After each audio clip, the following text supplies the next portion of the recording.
Kokong MP na National People's Party kong Amprin Lingdo kaloong bahaka jingleit yalap election keleng ki Paidbah kimi ban Mynsiem yaka. Kokong Amprin ka badairu ka menteri ketanat ka kwat kakia kaloong bahai ini por bakindiat kalayo ban net palat pautili ki blok bat kumbahan ru pautam ki Shillong.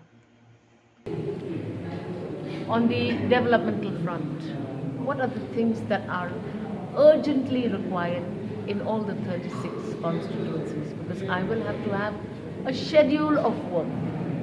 What will I do if I am voted to office of MP? I'm understanding all of that. That also I am making notes everywhere I'm going.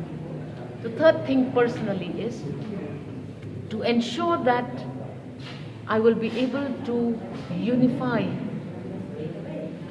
voters of one Shillong parliamentary seat. The percentage of votes that I may poll, the vote share that our party will receive are important indicators of unity, whether or not we've been able to communicate efficiently to the people of the state of Meghalaya in our part of one Shillong parliamentary seat.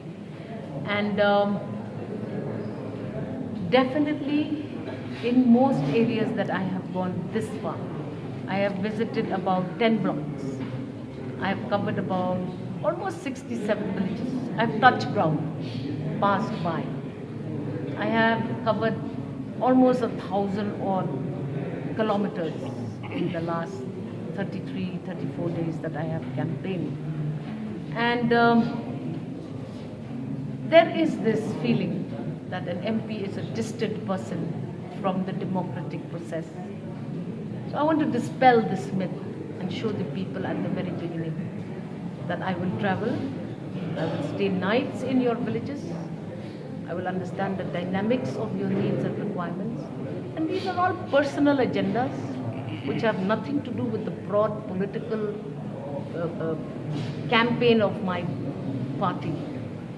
Once the party has come out with a manifesto, definitely we will have clarity on this matter. I cannot operate outside of party high command. Fortunately, this high command is located within my own state. I wouldn't have to go anywhere else to discuss a manifesto or an item in the manifesto which is not relevant to my state. I am hopeful that the committee that has been set up by the party, manifesto committee, quickly fast tracks this, because this is going to be important for me, because I would like to know what am I getting into, whether or not it is achievable.